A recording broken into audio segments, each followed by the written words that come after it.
difficult conversations are a positive thing. It can actually move stuff. It can actually create better relationships. It can actually create better performance. It can create better productive environments. So just because it can feel a bit uncomfortable, it can actually solve a lot of things. So it is important. It's an important tool to have in your organization to be able to have those conversations. Welcome, Mads. Thank you. We're here with Mads Radoor. You're with E-Conomic, which is part of Visma, I believe. Mm-hmm. And thank you very much for coming today. Of course. You're the manager of talent, acquisition, and people operations, along with also being an advisor in two other places, and one of them is as a startup advisor, as far as I understand. You want to say a little bit more about yourself? Is there something there? First of all, thank you so much for the invitation for this podcast. Really looking forward to it.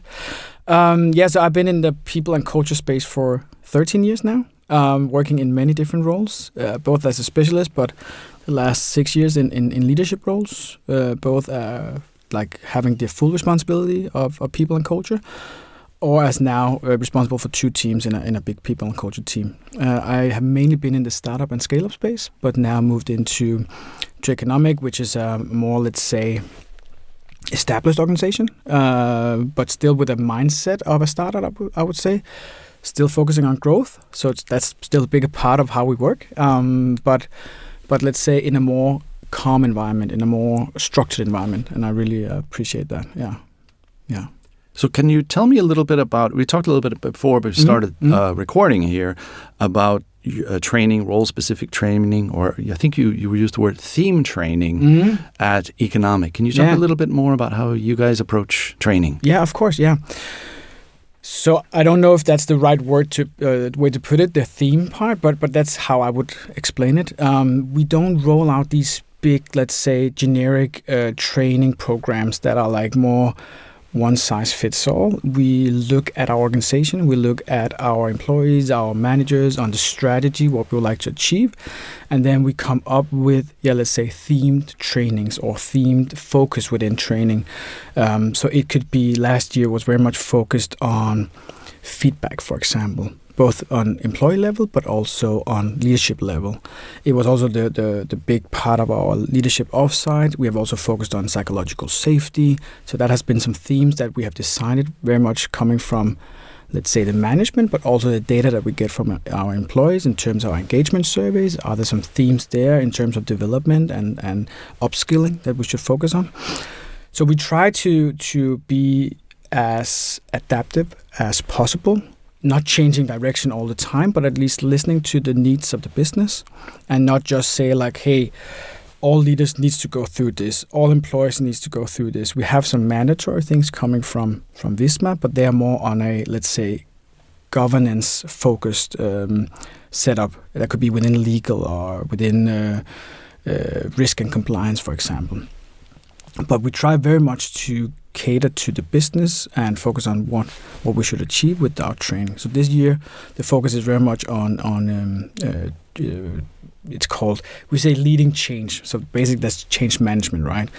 We can see that we will and have been through a lot of changes. There will be way more changes going forward, and it will be like a skill or discipline that we're going to value very much in E-Conomic going forward. So that is a theme for this year, for example. Yeah. Okay, great. Now, what about specific training as an individual at E-Conomic, seeing it through their eyes? They have their the work that they're working with.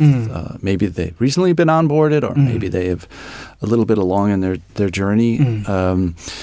But also the type of training that they might be interested for their own growth within the company. How do you view that, or how do you? Yeah.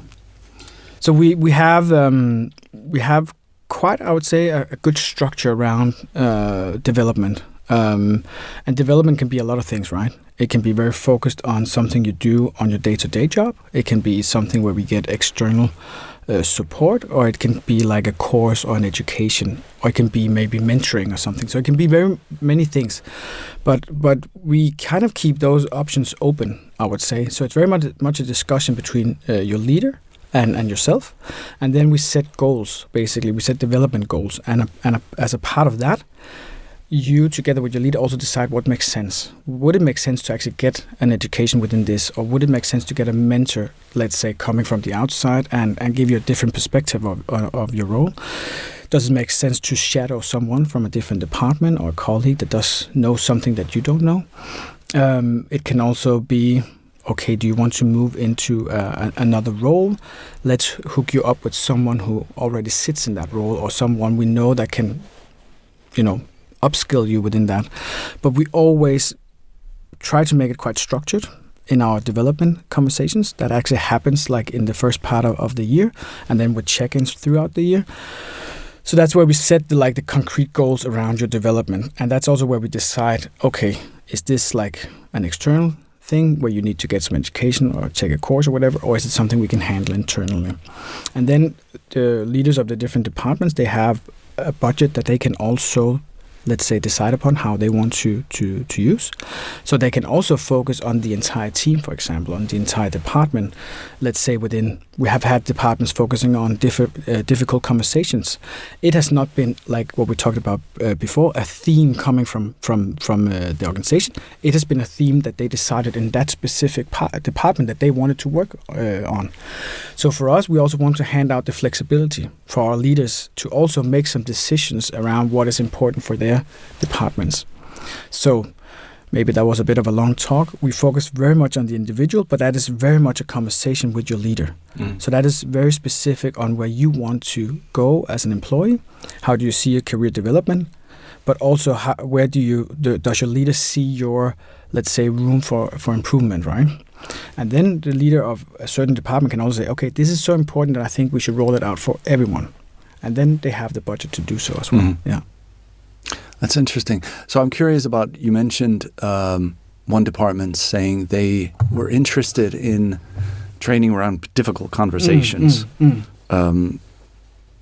I think there's a book by that name that a friend of mine recommended once. It's quite good, especially for people that don't necessarily shy away from those things. So how did that kind of come about? That specific department, how does that process work inside of a relatively large organization? So it was actually the director for that department. He has a good focus on leadership, I would say. He had received quite a lot of feedback. We could also see some data in our engagement survey saying like this is a difficult thing for some employees. It also came up in one-to-ones. It also came up in, let's say, conversations around how we actually behave towards each other, because we've also worked very much with psychological safety and feedback, and it's important to say like difficult conversations are a positive thing. It can actually move stuff. It can actually create better relationships. It can actually create better performance. It can create better productive environments.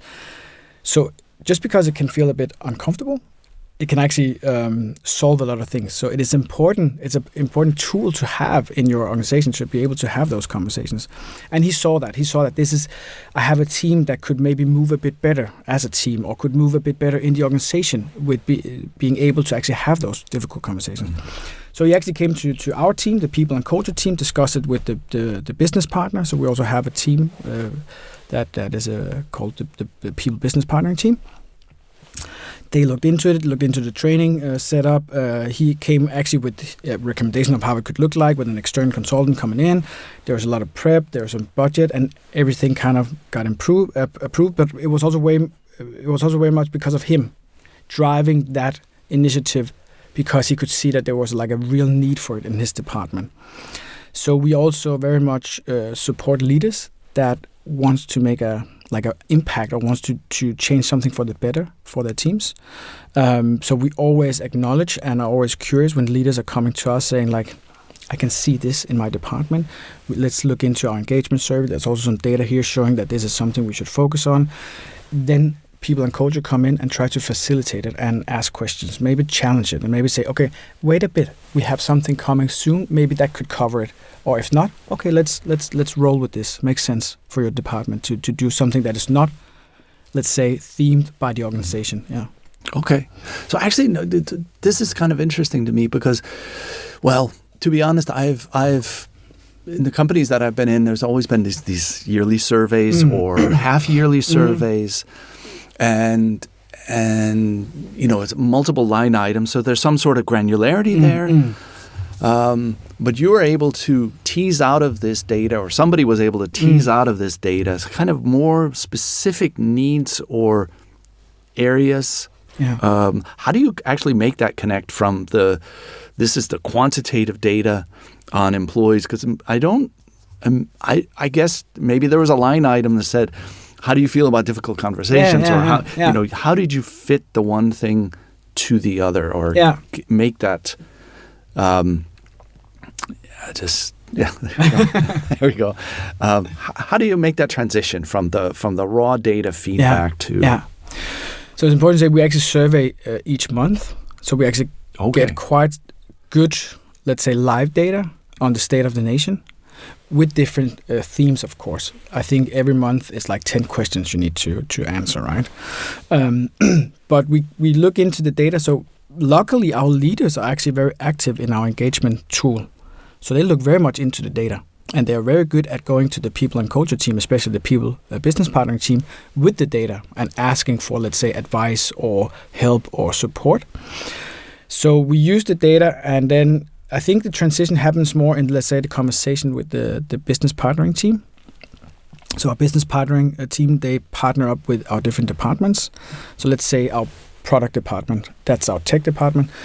One leader can see something in Pecan, that's the tool we use. Then they go to the business partner, and then they discuss together. And that's I think that I would say that's where the transition happens, and that's where they have the discussion around, okay, what can we do next? Could that be like a specific thing just for your department, or can we see some patterns or some trends in the engagement data that would make sense to explore on a company level or on a full department level instead of just maybe within one team? So we can filter down the data quite nicely. So you can actually get quite specific data within your team and within your department. And I would say we, not to do like a humble brag, but I would say we actually take that data quite seriously, and we act or use it quite actively in our discussions with our leaders and also the organization. Yeah, that's actually impressive. It's also it's also a focus that Visma has. Like they when they basically, I would say they're almost now just an M&A house. So they acquire new companies and get them into the Visma portfolio. They always look into engagement as part of their due diligence. And that's one of the few, let's say, mandatory things coming from them, is that they, as a company that gets acquired by Visma, you need to get into the engagement setup that Visma is using, because they want to have a focus on people data. And I actually really like that. Not saying that the engagement data is the source of truth, but it gives you some, let's say, some data points or an understanding of how the company is doing based on that data. Then you can always go out and explore, get some qualitative data as well. But I think it's good to have that as a starting point, and this is something that you're really interested in as a owner of many companies, right? Yeah. So I just want to, I want to go on to something else, but this is really interesting to me. I just want to ask you one more question about this, because we connected the training with this data. But then the question is, do you also connect, and this is not something we discussed before or anything, so it could go anyway. About do you have is this data also used to gauge effectiveness of training, in the sense that, you have some data, you discover that there's a training need, for example, this difficult conversations. Do you then have it where the data would subsequently, or you are hoping that the surveys as they go forward every month would reveal that this was effective, truly effective training, that it had some sort of an impact? Yeah. I would love to say yes for all trainings that we do, that we have data where we can follow up and see, was it really effective. did it actually move something, or did it actually have an impact? We have done it on, let's say, some of the bigger initiatives. So we had a huge focus on creating a better feedback culture. And in the engagement survey, we have questions around feedback. So we use those questions to kind of link it to the effectiveness of the training and of the focus that we have on feedback. So we started with psychological safety as a foundation. Then we added feedback, because you cannot do feedback if you don't have a psychological safe space, right? Then it's like not a nice situation to be in. You need to have a understanding of how do we behave, how do we talk to each other. This is with positive intent and so forth. But we have specific questions in our survey focusing on recognition and feedback from the leaders, because a lot of the focus was actually making sure our leaders became better at giving feedback, also difficult feedback. Mm-hmm. So we wanted to measure on that. And then it was also measuring on employees' understanding of feedback that could improve their development and career aspirations. So that's the best example that I have where we actually connected the training and the focus on training to specific data points in the survey that we use for engagement. Yeah, okay. But I think we could be better at, not saying data is key to measuring effectiveness all the time, but it is of course an indicator that something is working or something is not working. But I think we could be better at maybe in some cases measuring our effectiveness or the impact of the training. Yeah, it's the one that I think everybody seeks to be better at. Yeah. It's nobody has quite solved this one yet. But also sometimes I think it's difficult. Like let's go back to the difficult conversation part. Like, we could probably see some data points in our engagement survey, but there would also be many other scenarios where we had to maybe measure it in more like on a one-to-one or a more qualitative focus, because they would more be like in a conversation within this project team or within this department. So yeah, but it would be nice to be better at it. Yeah. Like I said, it's something that people are kind of craving to solve in a good way, not just simply saying, lots of people signed up for the course, so it must be, amazing. But actually that it had a behavioral impact. 6 months, a year, and so on down the line. That's. I don't think anybody's really quite solved that one. No, but let me know if you find someone who has solved it completely. I will. That'll for all the startups out there. This is one for you. Yeah. So now I want to talk to you about this thing called artificial intelligence, and I know you have some thoughts on that, and I'm not sure where to start with it. And maybe I'd just start with how it's unfolded for you in yours in current responsibilities. And it's also a big beast, right? Yeah, and still is, even though it has been around for quite some time now. I think let's just start with from an organizational point of view. Like our CEO was very let's say, vocal in a positive way around the fact that AI is here to stay. AI is a technology that we need to master. Let's figure out how we master it. So she also kind of opened up to the different departments saying, hey, go do some research, do some mistakes, do some interesting projects, do some bets, like invest in AI, but invest in AI in a way that fits into your department. So we didn't start with like a structured approach where we from the top management saying like you have to do this. It was more like saying to the different department leaders, focus on your department, test things out, get some budget to actually do something. So it's also like I felt we were in a especially in 2025 we were in a really, really interesting space where we could like explore a lot. And we could test a lot, and we could fail a lot, and it was not seen as something that, you invested in this, but it didn't work. please explain me why it didn't, and could you come up with some kind of communication around what you did and so forth. It was not so rigid. I think it was actually also a bit fun, also a bit unstructured, and now we're going back to, let's say, now we have some good learnings that we're put into a bit more structure now. So, for example, in most departments, there is actually an AI focus in the strategy and a more structured plan around how we roll it out. And in my team, so in the people and culture team, so we work with OKRs, a goal setting method.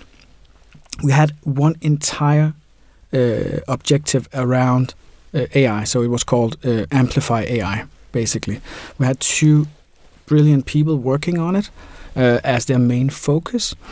And we actually also started, let's say, with an exploration phase. Like, what does it actually mean to work with AI in people and culture? What is actually available in terms of tooling? What can we actually do on our own? What is actually doable with the tools that we have in our Google G Suite?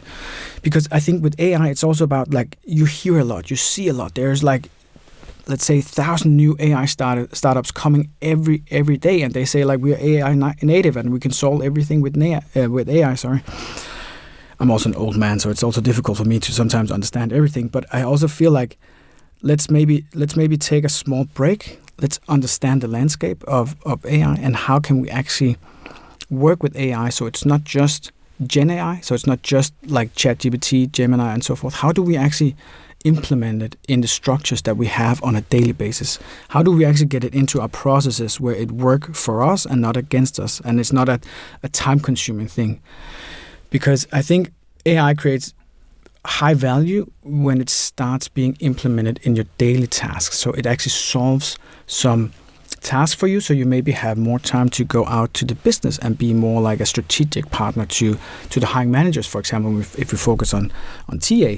Or in people ops, we can work very much with operational excellence. You can do a lot with automations and so forth, but maybe we can also do even more with AI in terms of helping our leaders with finding the right information in a heartbeat, instead of going through a lot of policies and documents and so forth. So I think for me, the very cool part about this initiative was that the 2 employees they broke it into some phases. Like, there was a phase around AI in people and culture. There's also something around governance. We need to understand how we actually work with AI. What kind of data can we actually use when we work with AI? So we invited our legal team into that session as well. So that was a training session. We called it AI Cafes. Then we had a new one around prompt engineering. So basically, you don't get a good output of Gen AI if you don't do good prompts. And to be honest, I actually didn't have a structure for prompt engineering. I learned that in that session, and many of the folks in our team actually didn't know that you could prompt with a better structure to get a better output. So that was very tangible. Maybe for some people it's like, why didn't you know that? But we didn't. But it was really nice to get that understanding that prompt engineering is like maybe the most important part of actually working with Gen AI tools, right? And then the last session was more about like the curiosity and the learning part, and how we actually adapt to new technologies, how we actually are more open and more curious and want to learn. So it's more like working with, like, let's say, our mindset and how you actually learn when you need to work with new tools. Also, sometimes in a workday that is a bit busy, then sometimes it's difficult to say, like, okay, let me just pause and focus 20 minutes on learning something new, right? Have you found that, have people around you, have they found that the applications of AI, the things that they learned, for example, and it sounds like you went through a phase with sort of an open box of Legos where you can familiarize yourself with it. Have you found that there were some surprising applications, and have you then, it's almost like a creative aspect. Have you then found that there are these, I don't know how to phrase this, that there were some surprising applications, and then have you kind of standardized those applications of AI and kind of made it visible to the rest of the organization, or how have you approached that? Because I think for me right now, it's a bit difficult to talk on the behalf of the entire organization, because I think it's still an ongoing work. I think, and maybe this is a bit boring but still, I think one of the biggest, let's say, eye openers was actually, it's gonna sound so boring, but was actually working more within Gemini, for example, working more within the Google G Suite, because it's connected to everything that we have. So it's connected to, so we are a Google-based company. So basically, a lot of people are also using ChatGPT, but it's not so well connected into the rest of the, let's say, the workspace that we work in. So even though it sounds a bit boring, I think you could actually, if we measured or if we looked into it, I think we could see some effectiveness coming out of actually working more within Gemini, because it's connected to our Drive, to our Gmail, to our calendars, to everything that we actually work in. Plus, from a legal point of view, we are allowed to work with more data in Gemini because it is within our workspace and it's protected within our workspace. I know it's a bit boring, but I think that's one of the more, let's say, practical eye-opener. But I think from an organization point of view, I think the explorative focus has been really good at being curious on what tools are out there, but we have also looked very much in that phase on our competitors, and especially the competitors that are coming out as native AI companies. And I think that has been maybe the best, let's say, result of this exploration phase, that we have also had an external focus, looking very much into our competitors and see what they are doing with AI, to get an understanding, okay, are we in a good position, or are we in a position where we need to fire up a bit? And I think that has been healthy, also from a, let's say, an eye-opener point of view. In our team, in people and culture, I must say it has been getting a common understanding of how we work with AI, but also what options are out there.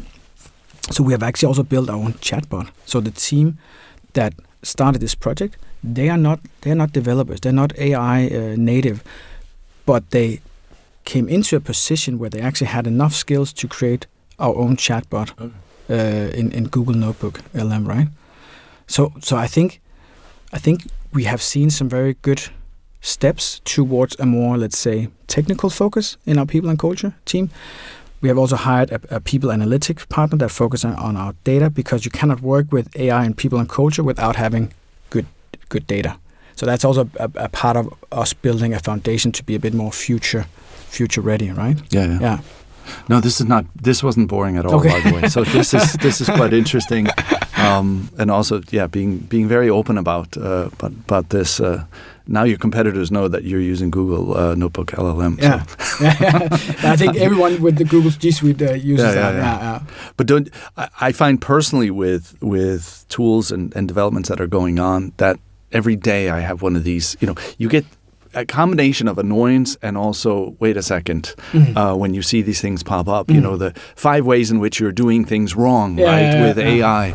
And sometimes those are just annoying and not insightful, but many times they're, oh, wait a second. Yeah. For example, your discovery that your entire G Suite is integrated as far as AI is concerned. Yeah, so that's not boring at all. Good. I would love to say that we have done something like, this is the most craziest AI initiative ever seen in fintech, but we're not there yet. Or within people and culture, right? Oh, that you were okay. I see that you were maybe integrating some things that. Yeah, we had like 5 agents doing 50% of our job, right? So we can do other things, but one day, not yet. Yeah. Okay, that's a good lead into the next part. Agents. Yeah. And it's one that I have to admit that I have just about zero understanding of or use of or have used. Whereas the colleagues that I were working with in the past last year, they were into something, and I hadn't quite done anything. And can you talk a little bit about agents? Yeah, I have to make a disclaimer here. I'm not an expert either, but I know that this is the way AI is evolving, and I know it's something that is already happening in our company in different departments, but it's also something that I see in people and culture at some point. But I think for me it's more interesting to talk about, let's say, the mindset shift that we, for example, in the people and culture team, need to be aware of when we someday launch an agent. We have been in this era, we briefly talked about it, where we've been focusing very much on let's say, SaaS platforms and tech and working in the cloud and so forth. When we do this, there's still a human action. There's still a human clicking on buttons saying, let's do this. I click here, and then it starts something. So there's like an ownership from a human perspective, right? When we start working with agents, then you need to be, let's say, open to the fact that the agent will start working on your behalf and will start making decisions on your behalf. Of course, within a framework you have decided. So you have decided, let's say, the possibilities or the options that the agent can kind of act on. But you still have to do a shift, saying like, it's not me pushing the button anymore. It's the agent acting for me or acting on our behalf as a department.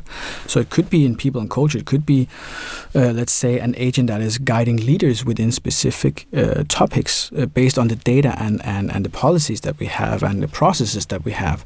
Or it could also be within TA, an agent maybe guiding the candidates through our process and prepping the candidates to have an even better candidate experience because they have an agent that can support them before they go into the interview with a lot of questions or, removing concerns and so forth, right? So I think I'm not an expert in implementing the agent. I know we will go there at some point, but when we go there, then it needs to be with a focus on change management and the mindset. And it needs to be extremely transparent towards, let's say, candidates, for example, how we actually use this agent. Because every time we talk about AI, we need to be transparent towards, for example, candidates, employees, and leaders, so they know exactly how the setup is when it comes to AI. So that's a focus that we have very much in economic and in people and culture. We are completely open about when we are using AI and when we're not using AI, because I think it's important to tell either internally or externally. Okay, so that's an interesting application. So a specific concrete here in TA talent acquisition is that the process of candidates. So these are candidates for positions at E-Conomic. Yeah. I presume. So the part of that process is that they apply, they go through the process of applying. Maybe they want to ask a question about something, and maybe you want to tell them that you received their application, and maybe you want to, so taking them through the journey, and then as you're narrowing, I presume, I don't know if that's a bad way to say it, but you're narrowing the pool of candidates. That's what you do. Okay. You have to pick one out of 400 or whatever. That you have agents involved with the candidate's experience to ensure that it's a nice one, it's a pleasant one. But I presume you also have candidates. You have agents, perhaps also do you use agents in the part of, and you don't have to answer this as cases is intellectual property, in eliminating candidates, in narrowing the pool, and do you use agents in that? No, so we have actually been extremely explicit about the fact that we don't think AI right now is the most trustworthy way to, for example, screen candidates. So narrowing down the talent pool. So actually, we are very explicit about the fact that for now, it's still humans that are screening. We don't have any AI set up in our ATS system that is or application tracking system. So that's our recruitment system. Okay. Sorry about that. So you have in many let's just call them recruitment systems. You have many options in terms of AI. Often they're called like a co-pilot. For example, you can screen candidates and remove candidates based on some competencies that you've picked. We don't do that because AI is also extremely biased. So all research shows within hiring and within screening that AI is really, really biased. We also now see in the US some really, really bad cases with the candidates suing companies because of discrimination based on the AI setup that they have in their recruitment process. So we're a bit hesitant with actually saying, okay, let's just get AI into our screening process. So we still do that. But I think what will create more value going forward is actually to have an agent that is set up in the way that we believe should be the best candidate experience, for example. So let's say you apply for a job, or you want to apply for a job in economic. We always hand out contact info where you can, let's say I'm hiring, then you can contact me. You can ask me questions. But let's say you would rather ask some questions that are maybe more generic or has like a specific focus, then you can get in touch with an agent, not a chatbot, an agent that is helping you. So it can hand out like real info about our company, our values, our structures, maybe also a little practical stuff like, hey, are you working from 8 to 4, or do you have flexibility, or things that you maybe want to know but not want to ask your hiring manager, because let's be honest, sometimes it can feel a bit like asking before you've even applied, asking maybe your future manager about like, hey, do you have flexibility? Because I want to leave at 2 every day because I have things that I would like to do. Maybe it's nicer to actually talk to the agent about this. So for me, an agent should lift the candidate experience to a higher level. And I think that could be relevant for us in the future, because that will also take some work away from our TA team. But I think it would actually create a better candidate experience that you can get some of this info beforehand. Okay. Yeah. We put it in some of our communication, the job ad, our career page, and so forth. But I still think the interaction before you actually apply or before you actually go to the interview, it could also be before going to the first interview. Then we actually link you up with the agent saying like, the agent would like to prep you before the interview. We normally structure our entire process, so you know what you'll go through on each step. But let's say that you have questions around, okay, would it be okay for me to wear a cap at the interview? Maybe that could, I know it's a small thing, but it is a thing. We always invite people to come as they feel most comfortable with, right? I'm wearing a cap all the time. As a candidate, you can do the same. But let's say the candidate can ask the agent that beforehand, so they feel even more comfortable coming into the room with a cap on, because the agent said, yes, come as you are. We love you as an individual, or whatever the tone of voice will be. But I think those small steps that can remove the let's say, not anxiety is not the right word, but people are a bit nervous when they're going into interviews. If we can just remove, like, let's say 5 or 10% of that, then we will create a better candidate experience, because then the candidate will be more grounded and more comfortable in the interview situation. Yeah, I hope it makes sense, but I think it makes. If we can do stuff like that, then I think we are onto something. Yeah. To me, it makes sense, because I've seen personality profiles where the person is very bothered by little things. It's a great candidate. They're really good. To you, the least important thing about them is how they dress or whether they wear a cap or not. But to them, this is consuming so much of their mind that when they show up, they're so worried about these things, and maybe actually when they arrive, they're wearing a cap and you're not wearing a cap, and that one day that you didn't wear a cap, and so they think that's a killer, and then they come across as with low confidence, and they their interview itself doesn't come across as well as they had hoped. So that makes perfect sense to me. Did you have something you'd like to add about perhaps the future of the future that you hope, or the future that you think is coming, or some thoughts about things down the line? The future related? In general, or within? Within, for example, the applications of AI and some things that look promising to you. Yeah, I think AI is the talk of the town, right? I think a lot of people are almost screaming for AI. And I also experienced that quite some companies are actually not sure what they want to do with AI. And maybe also sometimes they actually don't understand AI in their context. And I have to be honest, I'm not an AI expert, but I do understand that technology is always evolving. So my take on the future is that, at least in our situation, we need to understand what makes sense, basically.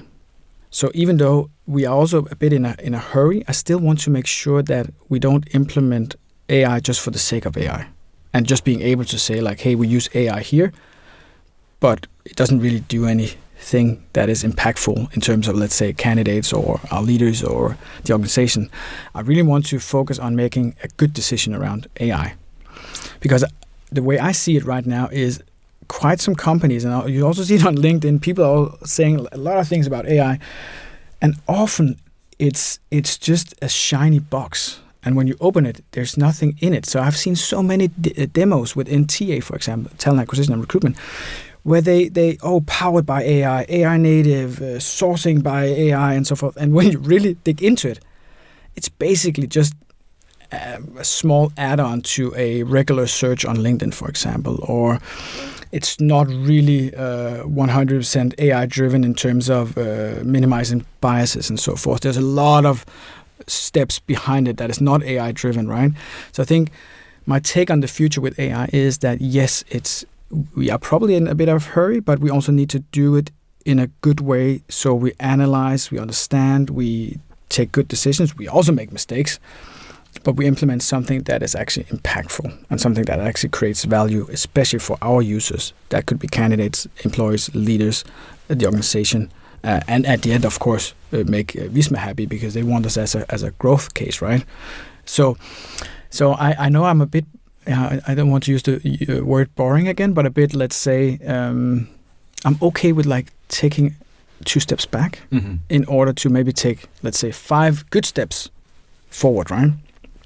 So AI is extremely interesting, and I still find myself in a space where I don't understand everything, but I really want to. But luckily, I have a really great team or great team members that are so curious and so good at understanding how it can fit into our context, and they are the one actually coming with recommendations to us. And they do a fantastic job. So one thing is, for example, the chatbot, but now we're also looking into how can we set some power behind our kickoffs with our hiring managers, focusing on the right competencies, and then creating like a structured sourcing strategy. That is an AI tool that can do that. So we're in TA, we're looking into actually a specific tool that can help the effectiveness and also the experience from a leadership point of view within hiring, and making sure that we can take the competencies from the kickoff to the actually let's say short list of candidates if we do sourcing in few moments. Yeah, okay. And that's interesting because that is real impact, because it minimizes the time that our TA team uses, for example, on having a lot of conversations around competencies, success criteria, and so forth, and turning that into sourcing. And if you've worked in TA and work with sourcing, it takes a ton of time looking into candidates and so forth. Okay. And this can actually remove that part and create a short list of candidates. So just to follow up on that. Yeah. So you're saying it's basically from kickoff to sourcing, which means from strategy or direction to candidate profiles in a sense. Is that kind of what you're looking at? That is like, let's say, that the very easy way to put it. Yeah.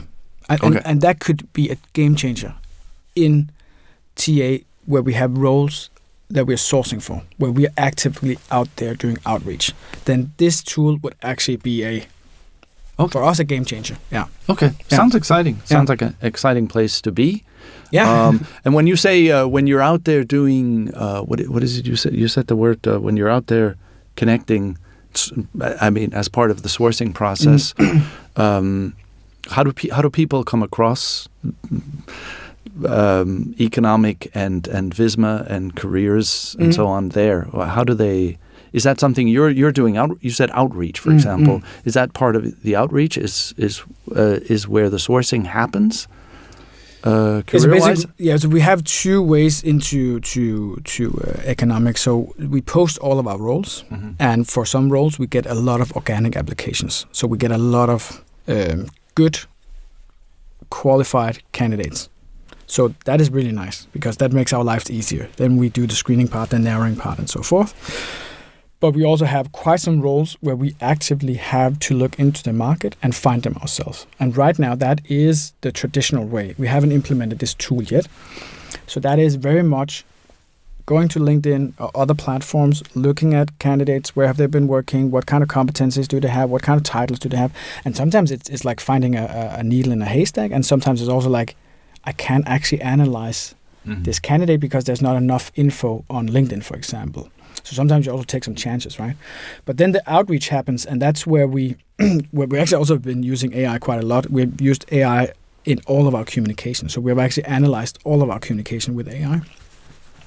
But we have also done it in our outreach emails, or in-mails as it's called on LinkedIn. And we get extremely good response rate on our in-mails because we have focused so much on our tone of voice, our personality. We have actually also put a bit of humor in it. We have also focused on diversity, so being gender neutral in our communication, for example. We also do that in our job ads and other communications. So it happens very much in that phase where we introduce E-Conomic, the role, the culture, and so forth, and hopefully the candidate thinks it's interesting and wants to hear more, and then TA either focus on the written part, so having a written conversation, or take it into a phone call if that's easier, right? Okay. But that's a completely different process than, for example, having organic application. Sure. They get into a very concrete process. Here we nurture a bit more. Here we spend more time. Here we explain more things. Yeah. Okay. Yeah. Yeah. Just. Okay. Yeah. Very good. Sorry. No, I just wanted to kind of make it clear how the nitty-gritty of it works, and also because people might be very interested in learning more about careers at E-Conomic. Yeah. So we are having a lot of interesting roles. So please. Please look at them. You heard it here first. Yeah. Or also not. have AI roles. So okay. Yeah. Okay. Great. Yeah. All right. Well, I think we'll end it here. Yeah. I think it's a good place. So thank you very much, Mads. I appreciate you taking the time here quite early in the morning to come in. Yeah. Thank you. Thank you for having me. It was a huge pleasure. Cool.